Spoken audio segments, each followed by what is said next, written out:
सभी को सादर जय जिनेंद्र। न्याय दीपिका कक्षा हमारी विगत दिनों से चल रही है, जिसमें हम न्याय दीपिका में प्रथम अध्याय अपना पूरा कर चुके हैं और दूसरे अध्याय में प्रवेश करने के बाद उसमें प्रत्यक्ष प्रमाण के विषय में प्रवेश कर चुके हैं। उसी की आज क्रम से आगे चर्चा चलेगी। प्रत्यक्ष प्रमाण में हमने बहुत सारे तर्कों के साथ, अनेकों बातों के साथ आचार्य ने ये सिद्ध करा कि विशद प्रतिभास को ही प्रत्यक्ष कहा जाता है। बौद्धों के मत को भी निराकरण किया और भी अनेकों बातें हमने उस संदर्भ में पढ़ी। अब हम आज से और आगे कक्षा में पढ़ेंगे। आदरणीय भाई साहब भी हमारे बीच में पधार चुके हैं। मैं निवेदन करूंगा कि अभी की क्लास हम प्रारंभ करते हैं। समय भी हो गया है हमारा। आदरणीय इसके पीछे की रिकॉर्डिंग है।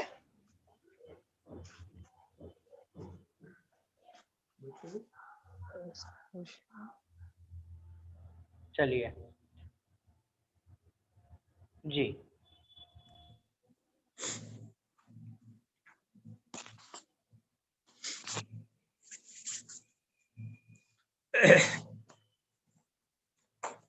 श्रीवर्धमानमर्हन्तं नत्वा बालप्रबुद्धये विरच्यते मितस्पष्ट संदर्भ न्याय दीपिका।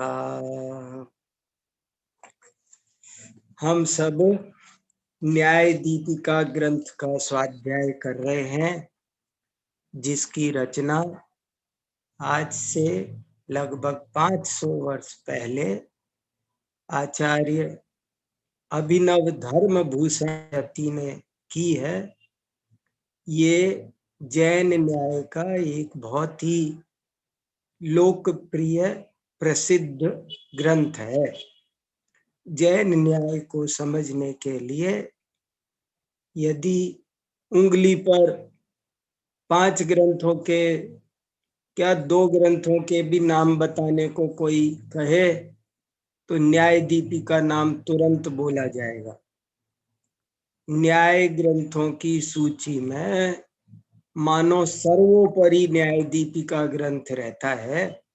न्याय दीपिका, परीक्षा मुख, न्याय दीपिका, परीक्षा मुख, ये 2 ग्रंथ न्याय के विद्यार्थियों के लिए बहुत प्रिय, बहुत आवश्यक, बहुत उपयोगी है और इसीलिए सब जगह ये पाठ्यक्रम में निर्धारित होते हैं और इसीलिए हम इस न्याय दीपिका ग्रंथ का अध्ययन कर रहे हैं। जो लोग इस न्याय दीपिका को अच्छे से पढ़ लेते हैं उनको न्याय का बहुत अच्छा ज्ञान हो जाता है।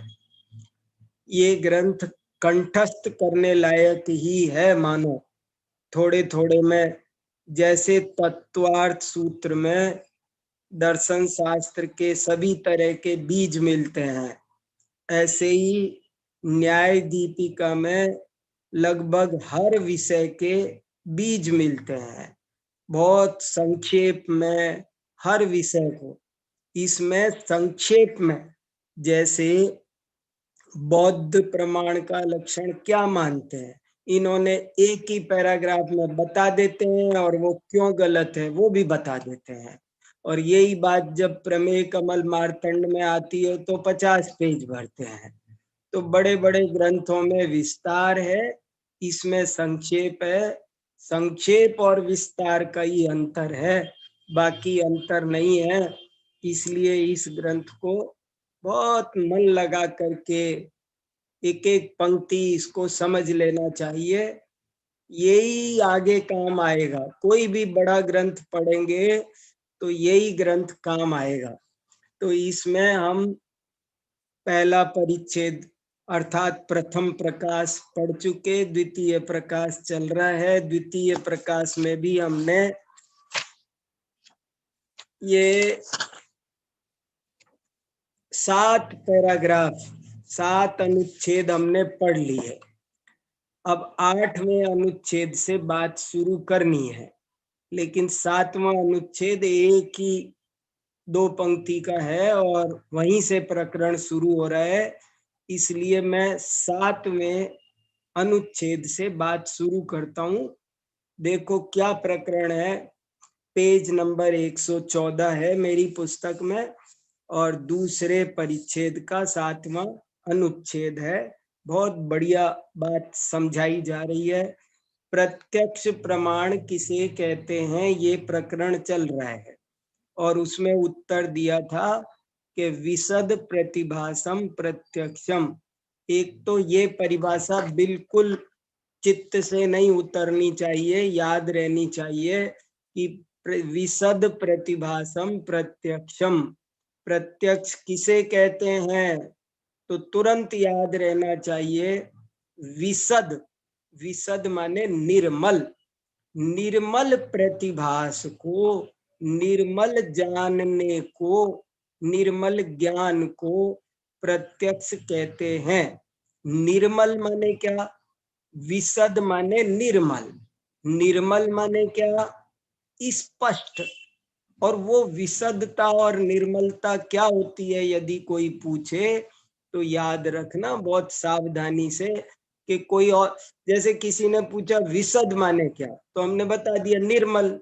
निर्मल माने क्या भैया, स्पष्ट। स्पष्ट माने क्या, तो उसको कहना पड़ेगा ये अनुभव सिद्ध है, और ज्यादा हम शब्द नहीं बदल सकते, अनुभव सिद्ध है। अनुभव सिद्ध कैसे है कि जब हम कोई चीज को अनुमान से, तर्क से और परोक्ष से, शास्त्र से जानते हैं, तो उसमें जो बात होती है प्रत्यक्ष देखने पर कुछ अलग ही निर्मलता आती है, उसी का नाम विशदता है। और जिस ज्ञान में ऐसी विशदता होती है, जैसे कोई हमको शेर के बारे में बताए तो हमको बहुत कुछ ज्ञान हो जाता है, लेकिन जब हम शेर को प्रत्यक्ष देखते हैं तब जो निर्मलता आती है वो अनुभव सिद्ध है। ऐसे ही जिस ज्ञान में निर्मलता हो, निर्मलता ही प्रत्यक्षता का लक्षण है। ये बात हमको ध्यान में रखनी है। और बौद्ध लोग कहते थे कि जो कल्पना पूर्ण भ्रांतम है, अर्थात जो क्षणिक का ज्ञान है, बौद्ध लोग क्षणिकवादी हैं, इसलिए वो कह रहे थे जो क्षणिक को जाने वही प्रत्यक्ष है, और जो क्षणिक को न जाने उसमें नित्यता का ज्ञान करे वो परोक्ष है। अब जैसे आपको ये ज्ञान हो कि मैं वही वीर सागर हूं जिसने आपको पिछले कक्षा में पढ़ाया था, तो वो कहते हैं कि ये आपका ज्ञान मिथ्या है, परोक्ष, क्योंकि वो वीर सागर मर चुका, उनके हिसाब से प्रतिपल बदल रहा है, हर क्षण बदल रहा है तो क्षण क्षण का ज्ञान करे वो तो प्रत्यक्ष ज्ञान है, ऐसा बौद्धों का कहना है, जिस पर अपन अब चर्चा नहीं करते क्योंकि पिछली कक्षा में कर चुके। अब हम विषय को आगे बढ़ाते हैं। आज हमारा प्रकरण है कि नैयायिक प्रत्यक्ष का क्या लक्षण मानते हैं। भारतीय दर्शनों में एक दर्शन है नैयायिक न्याय दर्शन, वो वैसा ही एक वैशेषिक दर्शन है। तो वो न्याय वैशेषिक समान तंत्र कहे जाते हैं। वे दोनों प्रत्यक्ष प्रमाण का एक ही लक्षण मानते हैं, और वो क्या लक्षण मानते हैं वो आज हम पढ़ेंगे, और वो क्यों समीचीन नहीं है ऐसा भी हम समीक्षात्मक ढंग से समझेंगे। तो चलिए मैं सुनाता हूं, हम स्क्रीन पर देखते हैं 7वां पैराग्राफ। सन्निकर्षस्य च, पेज नंबर 114, दूसरा परिच्छेद 7वां अनुच्छेद। सन्निकर्षस्य च योगाभ्युपगतस्य अचेतनत्वात् कुतः प्रमितिकरणत्वं कुतस्तराम प्रमाणत्वं कुतस्तमाम प्रत्यक्षत्वं।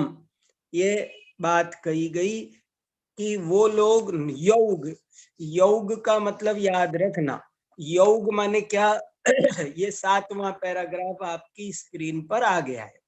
योग माने न्याय वैशेषिक दोनों का एक सम्मिलित नाम है, जोड़ा, उसको योग।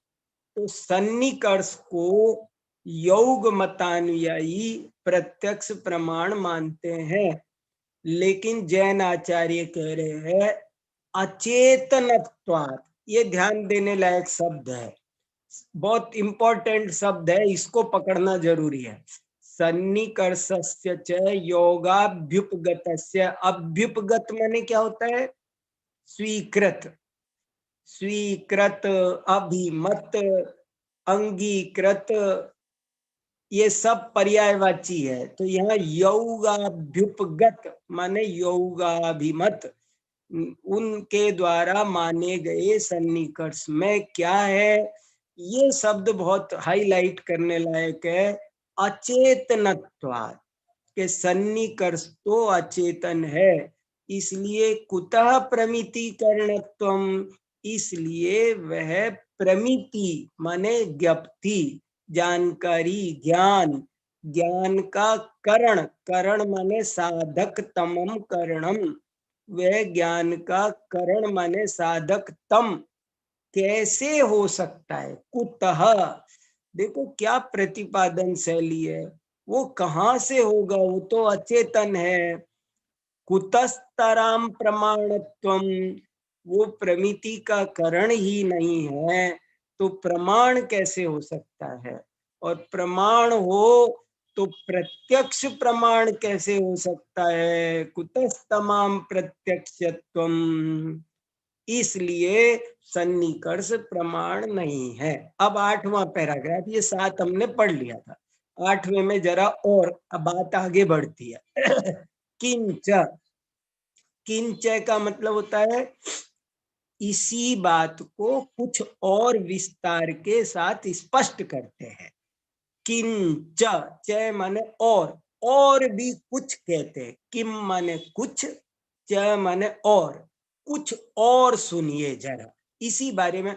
जैसे अपन बोलते हैं ना, एक बात और है, जैसे अपन बात करते करते कह देते हैं ना, भैया ये काम मत करो इसमें, अच्छा एक बात और भी है। ऐसे किंच का मतलब है कुछ और भी बात है। क्या और भी बात है? रूप प्रमिते असन्निकृष्टम। अब देखो संधि विच्छेद नहीं आती हो तो ये रस रस निकाल लेंगे इसमें, दिख रहा है रस, रस नहीं है ये। रूप प्रमिते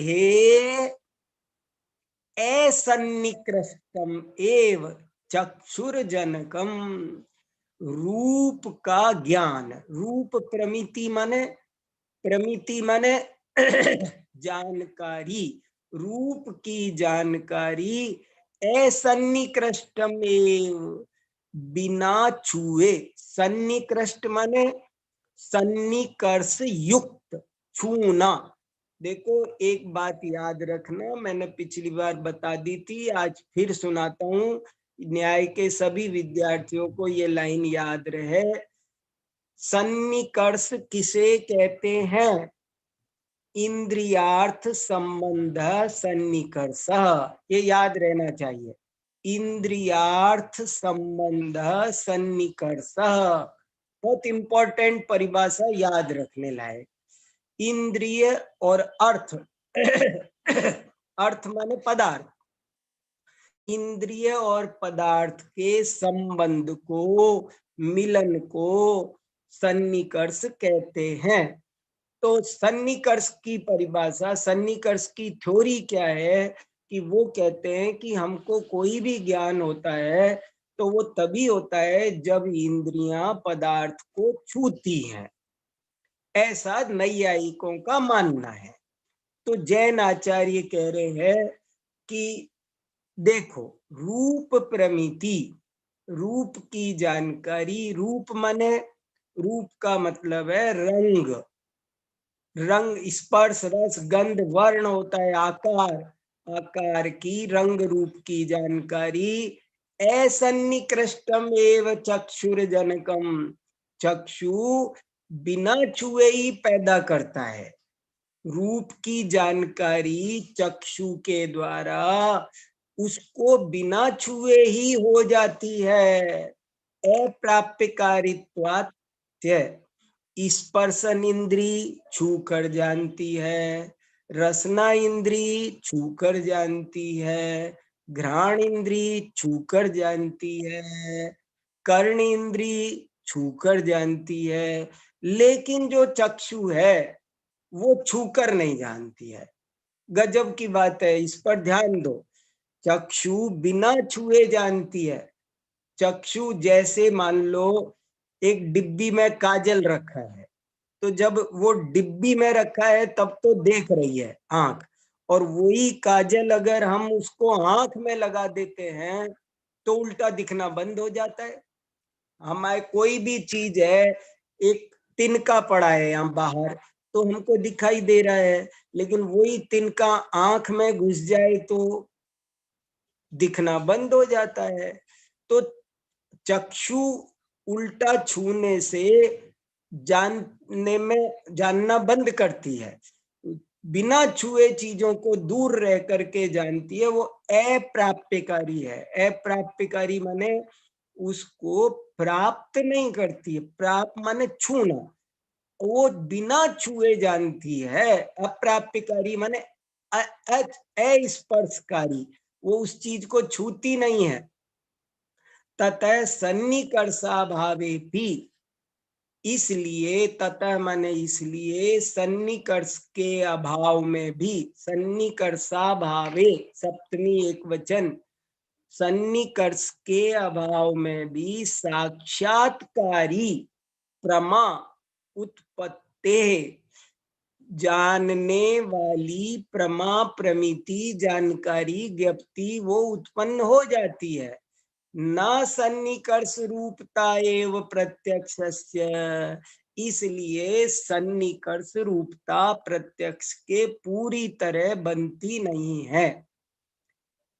वो जो कह रहे थे कि इंद्रियां छू कर जानती है, तो जैन आचार्यों ने तर्क देकर बताया कि नहीं, सभी इंद्रियों के पर ये बात लागू नहीं पड़ती है। आंखें तो बिना छुए जानती है, इसलिए प्रत्यक्ष के सन्निकर्ष रूपता हुई हो ऐसा नियम नहीं हुआ भैया। न च प्राप्यकारित्वम चक्षुषो अप्रसिद्धम, और आंख के अप्राप्यकारीपना वो अप्रसिद्ध नहीं है। देखो संस्कृत में जगह जगह ए छुपा होता है, यदि उसे निकालना नहीं आए तो अर्थ उल्टा हो जाता है। अप्राप्यकारित्वम, चक्षु के अप्राप्यकारी, अप्राप्यकारी माने समझ गए, चार इंद्रियां प्राप्यकारी हैं, छू कर जानती हैं, लेकिन आंख अप्राप्यकारी है क्योंकि बिना छुए जानती है। तो चक्षु के अप्राप्यकारीपना वो अप्रसिद्ध है। क्यों? प्रत्यक्ष तथैव प्रतीते, कि प्रत्यक्ष रूप से ही उसकी वैसी प्रतीति होती है। माने चक्षु को आप प्राप्यकारी सिद्ध नहीं कर सकते। देखो चक्षु का मैं संस्कृत में अन्वय लगाता हूं, ये शुरू में न है ना, उसको पीछे ले जाना है। चक्षु से अप्राप्यकारित्वम प्रसिद्धम न, चक्षु का अप्राप्यकारीपना प्रसिद्ध नहीं है। क्यों नहीं है? क्योंकि प्रत्यक्ष तस्यैव तथैव प्रतीते, प्रत्यक्ष से ही ये बात हमारे प्रतीति में आती है, हम खुद फील करते हैं। ननु, अब ये ननु क्या आया? ननु का मतलब है यहाँ पर नैयायिक खड़ा होकर बोल रहा है कि ऑब्जेक्शन मी लॉर्ड, जैसे कोई वाद विवाद हो रहा हो तो बीच में टोकते हैं ना, तो ननु माने वो नैयायिक टोक रहा है। सुनिए सर, क्या सुनिए भैया, के प्रत्यक्ष अगम्यामपि चक्षुषो विषय प्राप्तिम अनुमानेन साधयिष्यामः। बोले सर ये जो कहा जा रहा है कि आंखें अप्राप्यकारी है, आंखें छू कर नहीं जानती है, ये बात गलत है। आंखें भी छू कर जानती है मी लॉर्ड। हम इस बात को अनुमान से सिद्ध करेंगे। वो बात भले प्रत्यक्ष, आपको प्रत्यक्ष अगम्य है। आप जैसे मेरी टेबल पर घड़ी रखी हुई है, तो ये घड़ी तो यहाँ है और आंखें यहाँ है, तो मेरी आंखें घड़ी को छू नहीं रही है, तो डायरेक्ट तो प्रत्यक्ष तो ये दिखाई देता है कि आंख घड़ी को नहीं छू रही है। लेकिन फिर भी प्रत्यक्ष अगम्यामपि, प्रत्यक्ष से अगम्य होने पर भी आंख का विषय प्राप्तिपना अनुमानेन साधयिष्यामः, उसे हम अनुमान से सिद्ध करेंगे सर। परमाणुवत कैसे सिद्ध करोगे? कि जैसे हम परमाणु को सिद्ध करते हैं, जैसे परमाणु कोई दिखता है नहीं दिखता ना, फिर भी हम उसको अनुमान से सिद्ध करते हैं। बोले करो, कैसे करेंगे? तो वो सिद्ध करके बता रहे, यथा प्रत्यक्ष असिद्धोपि परमाणु कार्यान्यथानुपपत्त्यानुमानेन साध्यते। यथा माने जैसे, प्रत्यक्ष से असिद्ध होने पर भी परमाणु है, कार्य अन्यथा अनुपत्ति अनुमानेन, अन्यथा कार्य नहीं होता उसका, अन्यथा उसके स्कंद आदि कार्य नहीं दिखाई देते, इस अनुमान से परमाणु की सिद्धि होती है। तथा चक्षु प्राप्तार्थ प्रकाशकम बहिरिंद्रियत्वात् त्वग इंद्रियवत्, इसी तरह, तथा माने इसी तरह, उसी तरह चक्षु भी प्राप्त अर्थ की प्रकाशक है। बहिरिंद्रियत्वात्, क्योंकि वो बहिरिंद्रिय है। त्वग इंद्रियवत्, त्वग माने त्वचा, त्वग माने त्वचा, ये त्वग इंद्रिय याद रखना। हम परीक्षा लेने की सोच रहे हैं आप सबकी एक, तो हम पूछेंगे त्वग इंद्रिय किसका नाम है, तो आपको उत्तर देना पड़ेगा। त्वग इंद्रिय माने कौन सी इंद्रिय को त्वग इंद्रिय कहते हैं? स्पर्शन इंद्रिय को। तो त्वग इंद्रियवत्, के स्पर्शन इंद्रिय की तरह, के जैसे स्पर्शन इंद्रिय प्राप्यकारी है, ऐसे ही चक्षु भी प्राप्यकारी है, क्योंकि वो भी बहिरिंद्रिय है। बहिरिंद्रियत्वात्, ये हम हेतु दे रहे हैं। बहिरिंद्रिय माने वो बाहर की इंद्रिय है।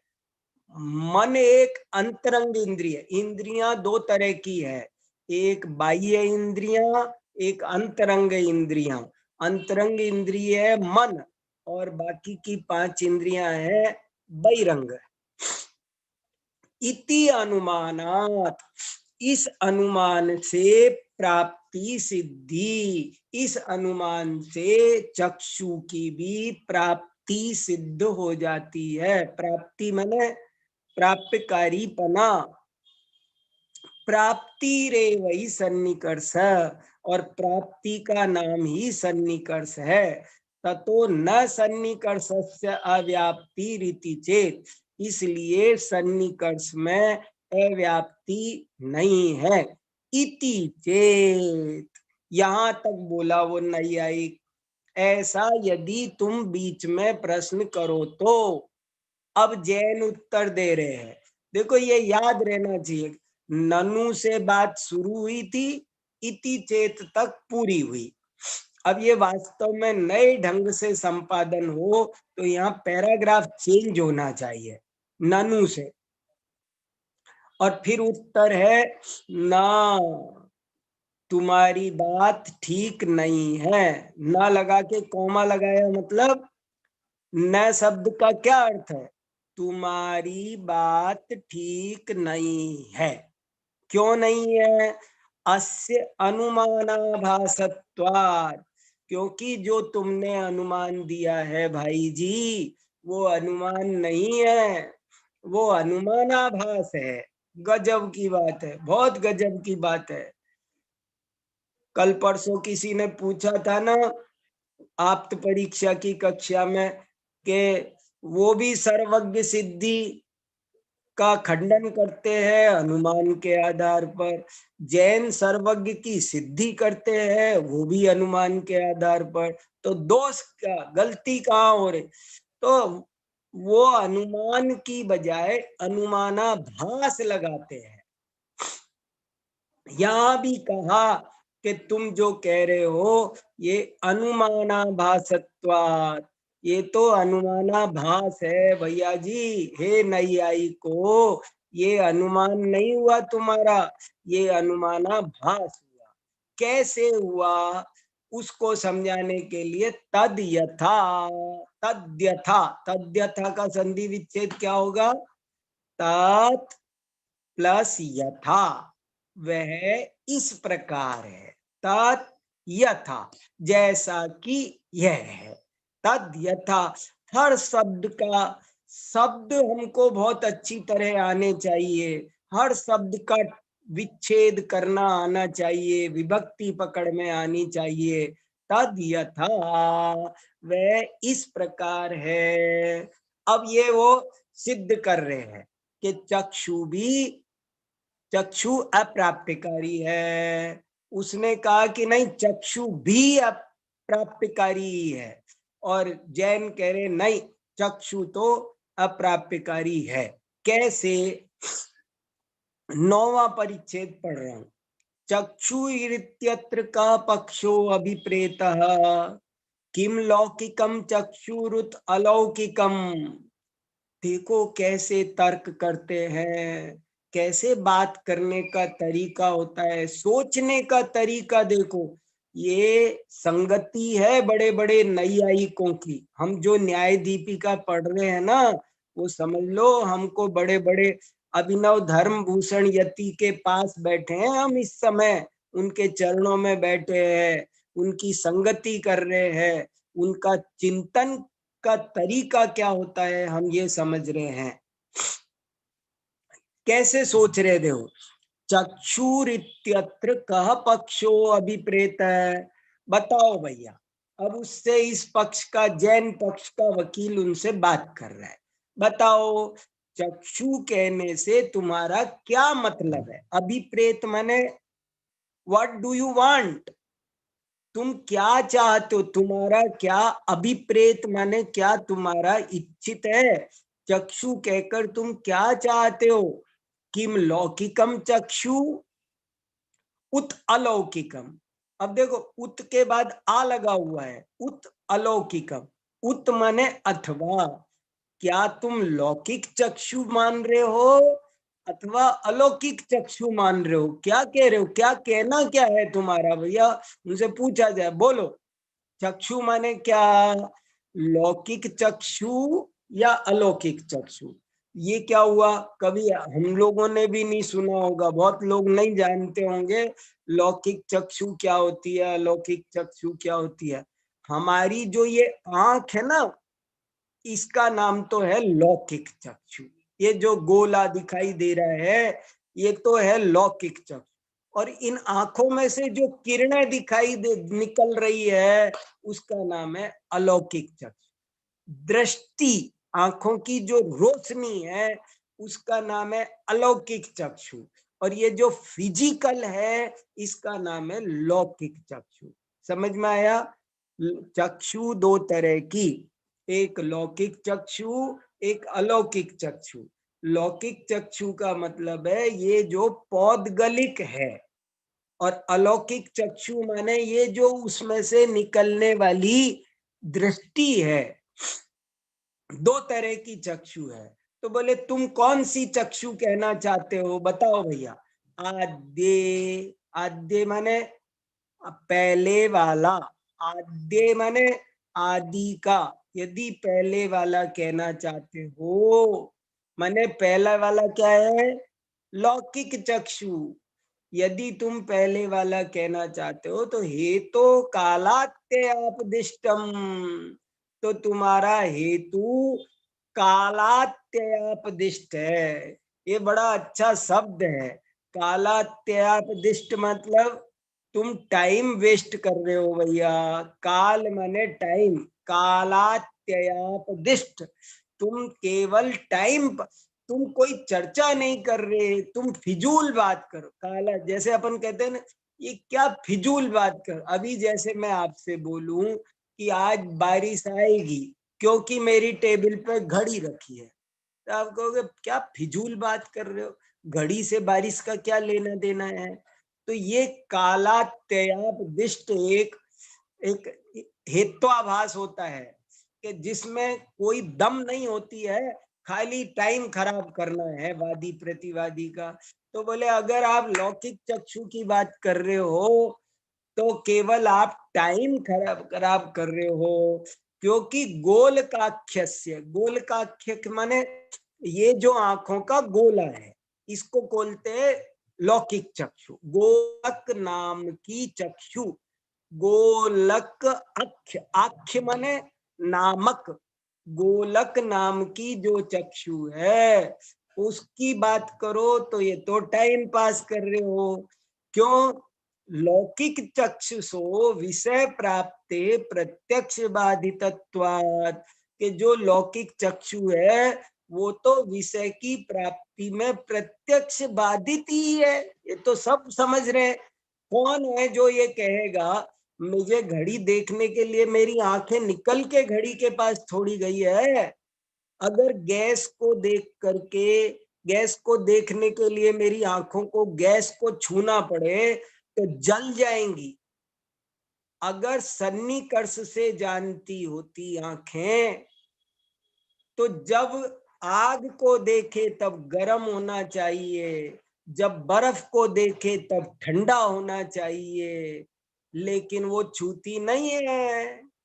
द्वितीय तु आश्रया सिद्धि, और दूसरा पक्ष लोगे, दूसरा माने अलौकिक चक्षु का, तो आश्रय असिद्ध है उसका। कैसे हमको साफ साफ नजर आ रहा है, अलौकिकस्य चक्षुषो अद्यापि असिद्धे। पहली बात, अलौकिक चक्षु के बारे में आज तक कोई प्रामाणिक रूप से कुछ सिद्ध ही नहीं कर सका। अलौकिक चक्षु को आज अद्यापि असिद्धे, अलौकिक चक्षु के, अलौकिकस्य चक्षुषो, चक्षुषो माने 6/1, चक्षु शब्द की षष्ठी विभक्ति एक वचन, अलौकिक चक्षु का अद्यापि, अद्यापि माने अद्य माने आज, आज भी असिद्धे, क्योंकि वो तो आज भी असिद्ध है। कैसे? तो बहुत बढ़िया उदाहरण दे रहे हैं।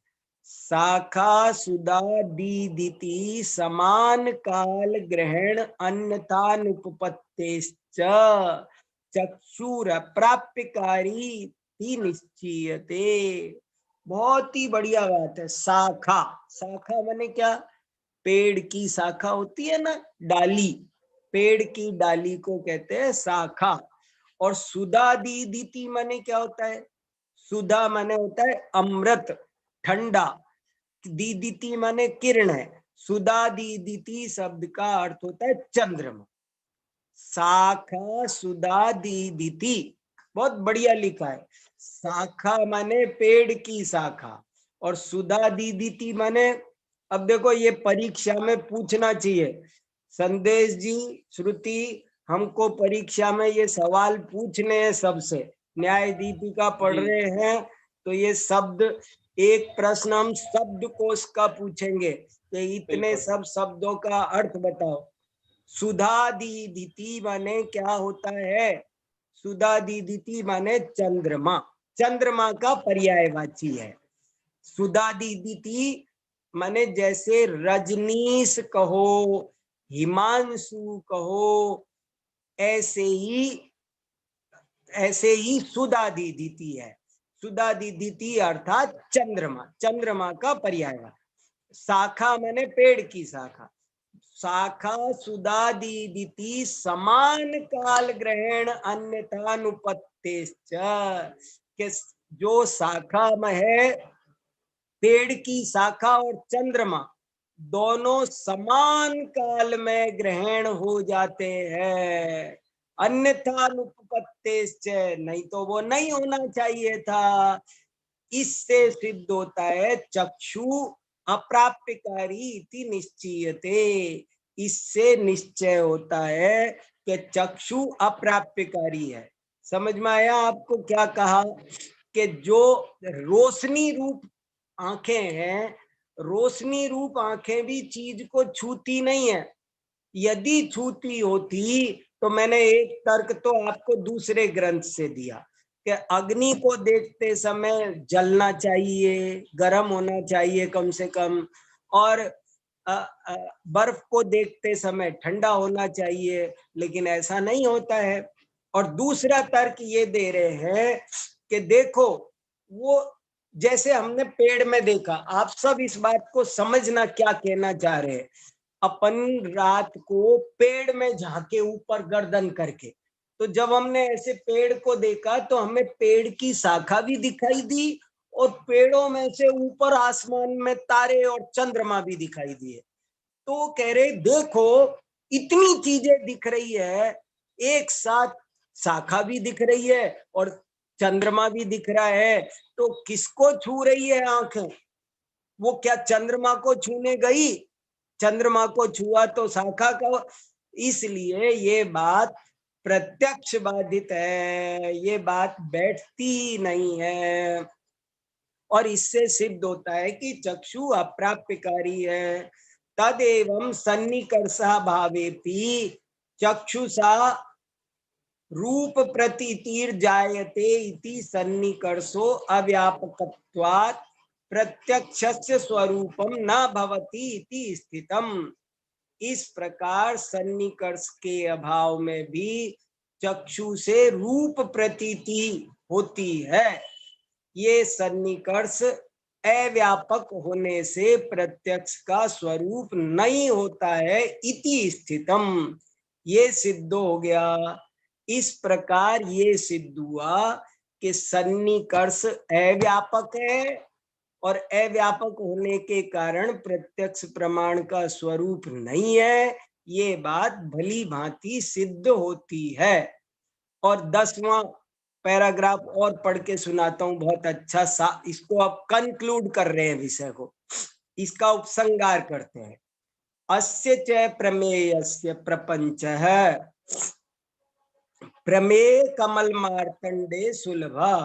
अस्य प्रमेयस्य, इस प्रमेय का, प्रमेय माने इस विषय का, इस विषय का, प्रपंच माने, अब ये भी शब्द आपसे पूछेंगे, प्रपंच माने क्या? प्रपंच शब्द का अर्थ दुनिया में बोलते हैं कुछ और, लेकिन यहाँ प्रपंच शब्द का असली अर्थ है विस्तार। प्रपंच माने विस्तार। इस विषय का विस्तार प्रमेय कमल मार्तंड में सुलभ है। सुलभ है माने आसान, लभ माने प्राप्त होना, सुगमता से प्राप्त हो सकता है। देखो, अब ये विषय बहुत विस्तार से है, लेकिन कहाँ? प्रमेय कमल मार्तंड में आपको मिलेगा। देखो कहाँ मिलेगा, वो भी इन्होंने ब्रैकेट में डाल रखा है। पहले में मिलेगा और दूसरे परिच्छेद में चौथे सूत्र की टीका में मिलेगा। संग्रह ग्रंथत्वात्तु नेह प्रतन्यते। देखो शब्दों का अर्थ समझो। संग्रह ग्रंथत्वात्, संग्रह ग्रंथ होने के कारण, न इह प्रतन्यते। नेह में दो शब्द है, न प्लस इह, न प्लस इह। इह माने यहाँ, अत्र, न माने नहीं, और प्रतन्यते, प्रतन्यते माने तन माने विस्तारे, तनु विस्तारे। इसका बहुत विस्तार नहीं किया जाता है। हमारी न्याय दीपिका एक छोटा सा संग्रह ग्रंथ है, इसलिए इस विषय को यहाँ पर हम और लंबा नहीं करते हैं। अगर आपको विस्तार से जानना हो तो आप प्रमेय कमल मार्तंड में देखना। देखो, अब आपको जब धर्मभूषण आचार्य का परिचय देना हो तो ये बहुत काम की बात है कि उन्होंने प्रमेय कमल मार्तंड पढ़ा होगा, एक तो ये पता चल गया। दूसरा ये पता चल गया कि वो कैसे उसको उद्धृत करते हैं। तीसरा ये पता चल गया कि ये न्याय दीपिका एक संग्रह ग्रंथ है। ये कैसे कैसे चीजें, कितनी सारी बातें पता चल रही है। एवं च वास्तव में यहाँ फिर पैराग्राफ चेंज होना चाहिए।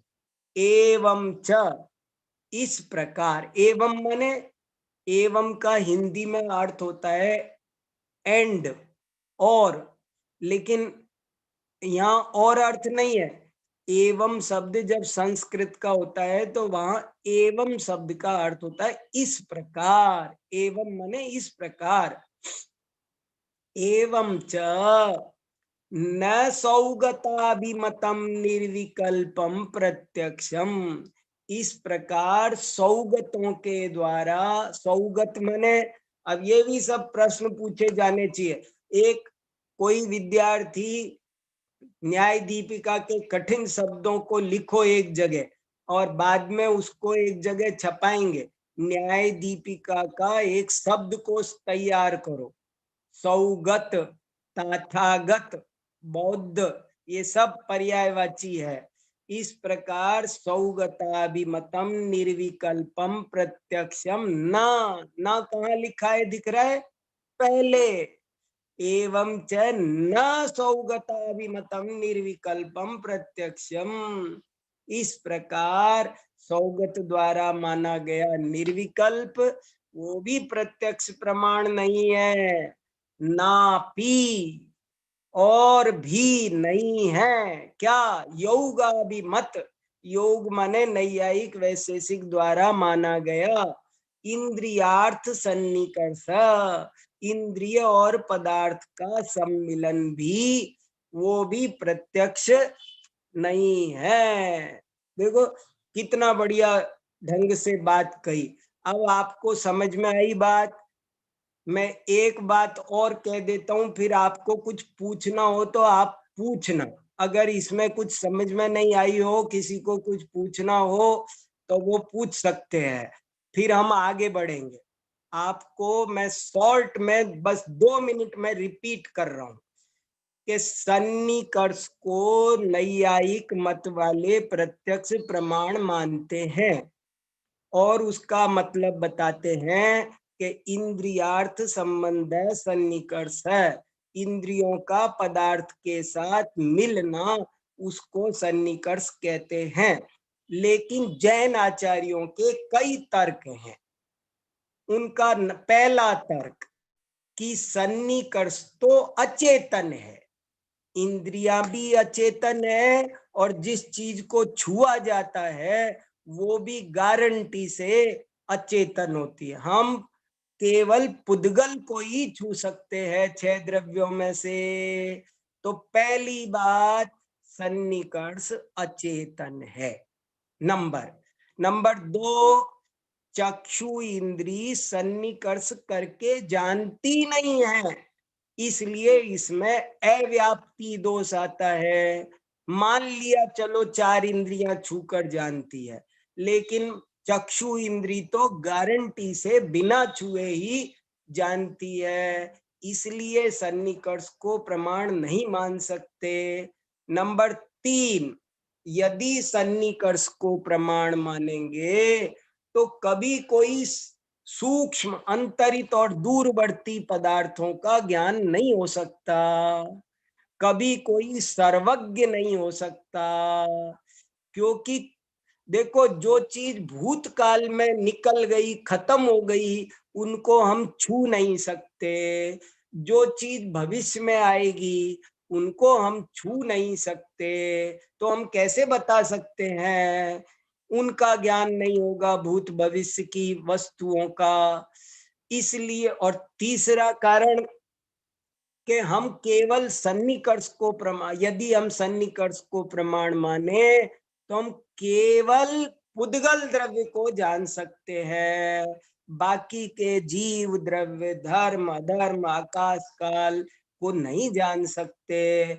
ऐसे और भी बहुत सारे तर्क हैं, और इससे सिद्ध होता है कि सन्निकर्ष प्रत्यक्ष का लक्षण नहीं है।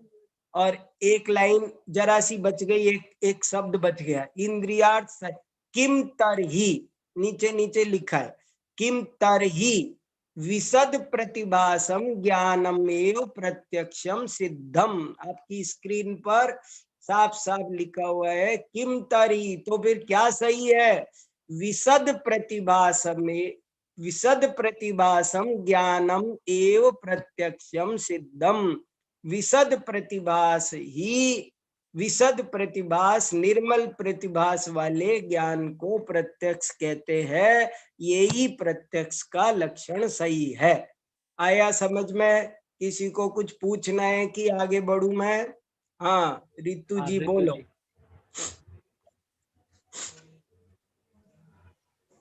जय जिनेन्द्र जी। जय जिनेन्द्र, बोलिए। पंडित जी, मुझे ये पूछना है कि जो अलौकिक चक्षु आया वो क्या हमारे यहाँ जो भाव इंद्रिय बोलते हैं जिसे वो है? नहीं नहीं नहीं नहीं नहीं नहीं, भाव इंद्री नहीं है ये।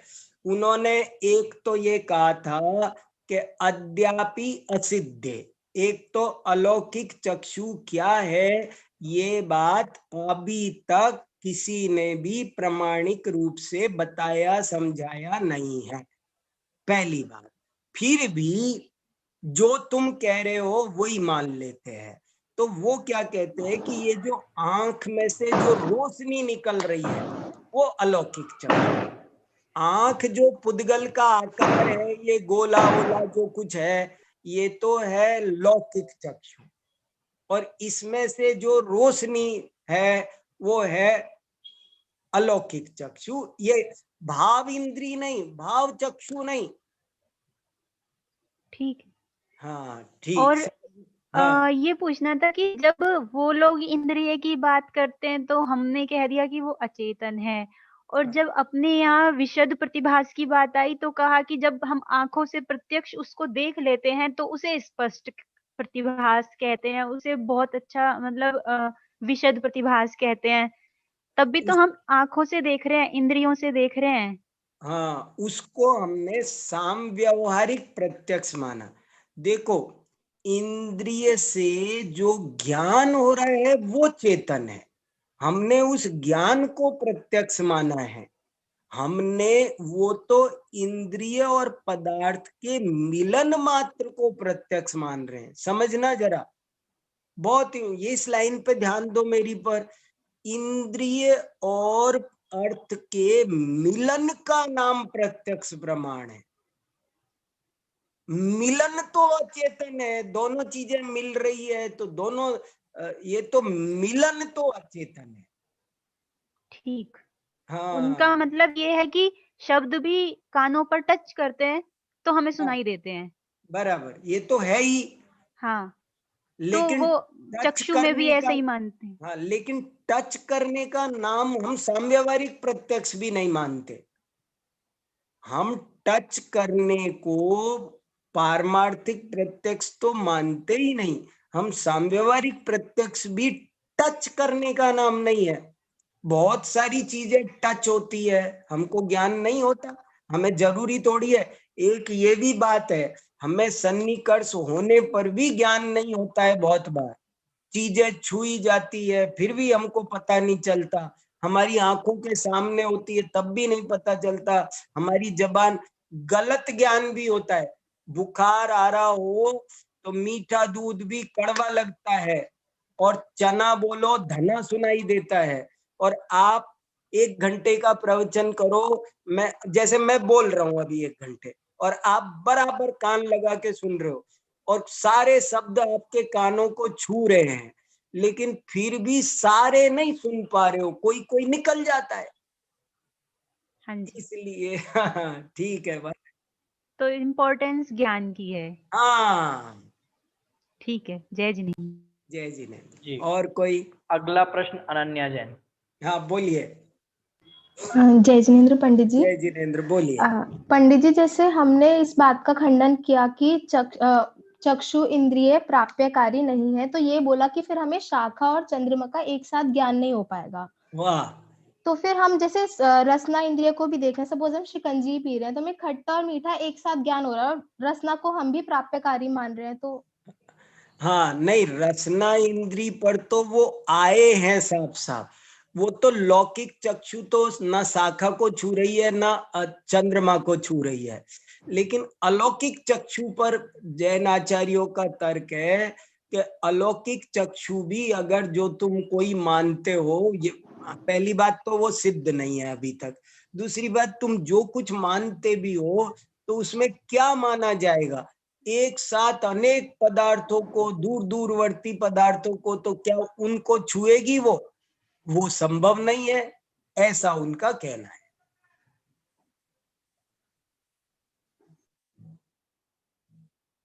समझ में आया क्या? एक मिनट। हाँ हाँ। बोलिए। आ गया पंडित जी। हाँ हाँ, अगला प्रश्न आशीष जी का। जय जिनेन्द्र सर। जय जिनेन्द्र, बोलिए आशीष जी। सर जैसे आपने ये बताया ना कि दूरवर्ती वस्तुएं हैं, कोई या भूतकालिक है, भविष्यकालिक है, हम हाँ। उनको नहीं जान पाएंगे। हाँ लेकिन सर सारे के सारे ज्ञान प्रत्यक्ष होने जरूरी कोई है? कोई हाँ नहीं, सारे ज्ञान तो प्रत्यक्ष, केवल ज्ञान में तो चाहिए ना। नहीं, वो केवल ज्ञान जब होगा, उनका जो सर्वज्ञ होगा वो कैसे जानेगा? वो तो प्रत्यक्ष जानेगा ना। जी सर, जी सर। तो वो कह रहे हैं कि यदि सन्निकर्ष ही प्रमाण हो तो जो भूत भविष्यवर्ती पदार्थ हैं, जो सूक्ष्म पदार्थ हैं, जो अमूर्तिक पदार्थ हैं, उनका तो ज्ञान सन्निकर्ष से होगा नहीं। जी और सर। उनका ज्ञान जब सन्निकर्ष से नहीं होगा तो वो तो केवल ज्ञान में प्रत्यक्ष झलकेगा नहीं। तो तुम्हारा जो भगवान है वो भी प्रत्यक्ष ज्ञान वाला नहीं कहलाएगा, परोक्ष ज्ञान वाला कहलाएगा। सर आप तो मीमांसा है नहीं सर, न्याय दीपिका पढ़ रहे हैं ना हम तो। हाँ, तो ये तो सर आप तो मीमांसा का विषय हो जाएगा। हो जाने दो। ये तो न्याय, इससे फर्क नहीं पड़ता कि ये कहाँ, आप्तमीमांसा का, न्याय दीपिका का, आप तो यही जोड़ लो ना, मत जाओ आप्तमीमांसा में कि वो उनको तर्क तो दे सकते हैं ना कि आप बताओ कैसे घटित करोगे, अपने परमात्मा पर कैसे घटित करोगे। तो सर हम उसको सकल प्रत्यक्ष के साथ मिलान करके तब करेंगे। हाँ, सकल प्रत्यक्ष के साथ सर। सकल प्रत्यक्ष के साथ मिला करके उनसे पूछा कैसे करोगे बताओ। Thank you sir, thank you. हाँ ठीक है, ठीक है। ठीक। हाँ, अगला प्रश्न सुलभ भैया। हाँ जय हिंद पंडित जी। जय मेरा जिनेन्द्र, प्रश्न है कि बताइए। जैसे हमारे यहाँ सन्निकर्ष को जैसे 4 इंद्रियों के माध्यम से जो साम व्यवहारिक प्रत्यक्ष होता है, तो हाँ, वहां पे सन्निकर्ष को स्वीकार किया गया है क्या? नहीं किया और अभी यदि यही। वहां सन्निकर्ष को स्वीकार किया गया है, हाँ अच्छा नहीं किया, हाँ, ठीक है। नहीं, अभी अभी यही चर्चा हो रही थी। वो जो पहले पहले प्रश्न आया था उसमें मैंने कहा था सन्निकर्ष का मतलब है इंद्रिय और पदार्थ का मिलन। मिलन का नाम सन्निकर्ष है। और जो मिलन है वो तो पुद्गल है, वो तो अचेतन है, इसलिए वो प्रमाण ही नहीं है। प्रत्यक्ष प्रमाण की बात तो छोड़ो, सन्निकर्ष ठीक है, वो को। प्रमाण नहीं है, वो हाँ प्रमाण नहीं है, परंतु जब भी उन 4 इंद्रियों से ज्ञान होगा तो फिर हाँ सामने पदार्थ का होना और पदार्थ के साथ संबंध होना, उसमें हाँ निमित्त रूप में उसे हम प्रमाण नहीं माने भले ही, हाँ, लेकिन उनकी आवश्यकता तो पड़ेगी। तो ऐसा क्या साम्य जरूरी है वो कि इंद्रिय नहीं ज्ञान हो, जब भी होगा तो इंद्रिय के सामने पदार्थ का होना जरूरी है? साम्यवारिक प्रत्यक्ष में केवल साम्यवारिक हाँ, प्रत्यक्ष। इससे एक और क्वेश्चन सामने आ जाता है कि जैसे हमारे अलग अलग इंद्रियों के जो विषय की बात आई है, विषय क्षेत्र की बात आई है, द्रव्य हाँ क्षेत्र काल भाव की मर्यादा बताई है, तो फिर इनकी सीमा 12 योजन तक के हम स्पर्श जान सकते हैं, 12 योजन तक की गंध जान सकते हैं। तो उनमें फिर संबंध कैसे बैठता होगा? हाँ मतलब देखो, उल्टा बढ़िया, बहुत बढ़िया बोला आपने। इससे भी सिद्ध हो गया कि सन्निकर्ष से ज्ञान नहीं होता। देखो कितनी गजब की बात बताई, इतनी दूर तक की जो 12, मान लो 12 योजन दूर का चीज का स्पर्श का ज्ञान हो सकता है, यदि ऐसी कोई बात है स्पर्शन इंद्री के बारे में भी। देखो अगर चक्षु इंद्री की बात है तो भी कोई दिक्कत नहीं है, क्योंकि वो दूर से देख लेगा। और गंध इंद्री की है तो जैसे किसी पशु पक्षियों की गंध शक्ति बहुत होती है तो वो सूंघ लेते हैं। लेकिन छूने वाली की मर्यादा भी ऐसे है क्या कि इतने दूर तक छू लेते हैं? मैंने कहीं पढ़ा नहीं। और अगर हो तो ये तो और सिद्ध करता है कि बिना सन्निकर्ष के 4 इंद्रियां भी जानती है।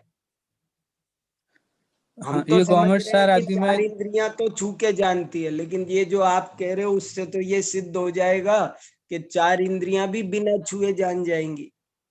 गवर्नमेंट सार आदि में जब पांचों इंद्रियों संबंधी विषय की बात की कि कितनी कितनी सीमा है, द्रव्य छेद काल भाव की मर्यादा बताई, तो वहां पे बताया कि इतनी इतनी सीमा है, तो ठीक इतने है, कोस कितने योजन का जान लेते हैं। ठीक है, अच्छा है। तो ये तो हमारे पक्ष में ही है, इससे तो हमारी इष्ट सिद्धि है।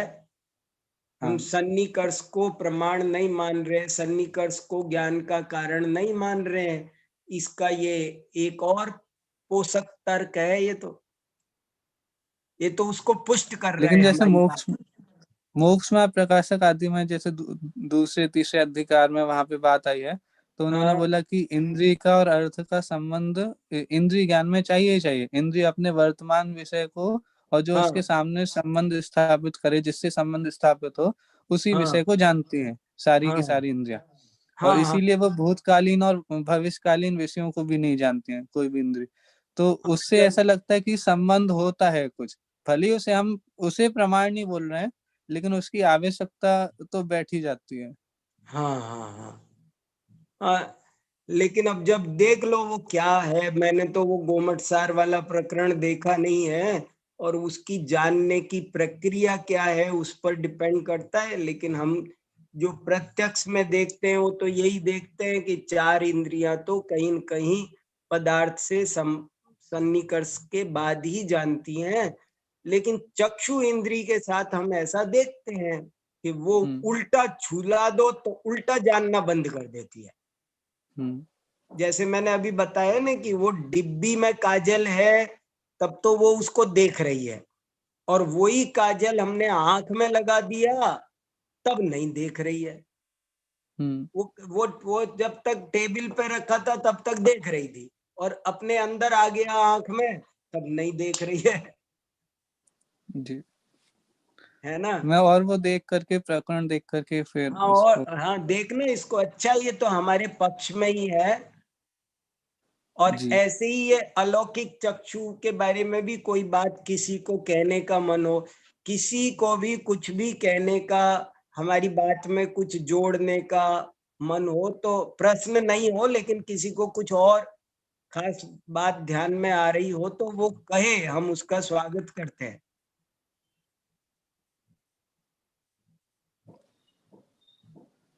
जी हाँ, विक्रांत जी भाई साहब भी हमारे बीच हाँ में हाँ है। हाँ, बोलने दो। वाह, बहुत बढ़िया, बहुत बढ़िया। इससे अधिक खुशी की बात और क्या होगी। हाँ, जय जिनेन्द्र भाई साहब। जय जिनेन्द्र। सुनाओ साहब, वेरी गुड। थोड़ा 2-5 मिनट का ही सुना मैंने पूरा प्रकरण नहीं सुना, लेकिन हाँ सन्निकर्ष के बारे में वो जो गोमट सार का प्रश्न उठाया है, हाँ, वो बता दो आप। वो वेरी गुड। वास्तव में वाजिब है। वो उसको हाँ, क्या? 2-3 उदाहरणों से हम देख सकते हैं। जैसे छुई मुई नाम का पौधा होता है छोटा सा, हाँ हाँ हाँ उसको अपन छूते तक नहीं, पास में लेकर के जाते हैं उंगली, सन्निकर्ष नहीं होता तो भी वो मुरझा जाता है। वाह, वेरी गुड, वेरी गुड, उससे ये सन्निकर्ष की आवश्यकता बिल्कुल भी नहीं है। और वेरी ये गुड। जो प्रश्न कर रहे थे, मोक्षमा प्रकाशक का उल्लेख किया आपने, हाँ प्रश्नकर्ता ने, मैं नाम नहीं देख पा रहा हूँ किन्होंने हाँ, प्रश्न किया। सुलभ जी ने किया। सुलभ जी ने, हाँ। हाँ तो वो उसमें ऐसा नहीं है कि सन्निकर्ष आवश्यक है। हाँ मोक्षमा प्रकाशक का जो दूसरा अधिकार का प्रकरण आप बता रहे हो, हाँ, उसमें सन्निकर्ष की आवश्यकता नहीं बताई है। उसमें वाह, इतना बताया है कि इंद्रिय ज्ञान इतना सीमित है कि अपने विषय के अलावा अन्य को नहीं जानेगा। और अरे ये तो न्याय आपका संगत ही बात है। अरे आपका बहुत बहुत धन्यवाद, इतनी बढ़िया बात आज आपने जोड़ दी, बहुत बढ़िया, आपने शिखर चढ़ा दिया आज तो। अरे नहीं नहीं, मैंने कुछ शिखर नहीं चढ़ाया नहीं साहब। नहीं, बढ़िया हुआ हाँ ना। ये मतलब चार इंद्रिय को भी वास्तव में हाँ, सन्निकर्ष की आवश्यकता नहीं है। नहीं है। वो अविनाभाव नहीं है कि वो सन्निकर्ष हो। अच्छा, मैंने अपनी लाइफ में एक आदमी देखा है ऐसा, एक रसोइया देखा है कि वो किसी सब्जी, किसी, वो चाय में चीनी है कि नहीं वो बिना देखे बिना चखे बता देता था। राजचंद्र जी का भी उदाहरण आता है, वो हाँ सब्जी हाँ देखकर हाँ बता हाँ देते थे कि इसमें नमक ज्यादा है या नमक नहीं है। हाँ, बताओ तो ये वो क्या, देख करके बता देते थे वो। बताओ। तो अब जो भी होगा, लेकिन ये है कि सन्निकर्ष को ज्ञान का कारण नहीं माना जा सकता। इसमें एक तर्क और है, जैसे हाँ कर्ण इंद्री का जो विषय है अपन सुन हाँ करके जानते हैं। हाँ वैसे तो अपन यूं समझते हैं कि भाई वो कान के पर्दे से शब्द स्पर्श होते हैं तो अपने को ज्ञान होता है, तो सन्निकर्ष हो गया। इस तरह से वो हाँ सन्निकर्ष घटित करते हैं, हाँ लेकिन हाँ हाँ। वास्तव में ऐसा नहीं बनेगा। इसलिए नहीं अच्छा। बनेगा क्योंकि मैंने आवाज लगाई राम, और हाँ, सुनने वाले 9 जनों ने तो राम सुना और 10वें ने श्याम क्यों सुन लिया। क्या बात है, वाह। मतलब सन्निकर्ष से किसी भी तरह से वो प्रामाणिकता बन नहीं पाएगी। बराबर। ये उदाहरण थोड़ा सा मैंने दिया था वैसे, कि जैसे दूध मीठा है हाँ लेकिन हाँ मुझे हाँ, बुखार आ रहा है तो कड़वा क्यों लग रहा है कड़वा वो। लगेगा। 10 लोगों को मीठा लग रहा है और मुझे कड़वा लग रहा है। हाँ तो अगर वो चीनी के सन्निकर्ष से ज्ञान हो रहा था तो सबको मीठा, मुझे भी मीठा मीठा लगना लगना चाहिए। चाहिए था।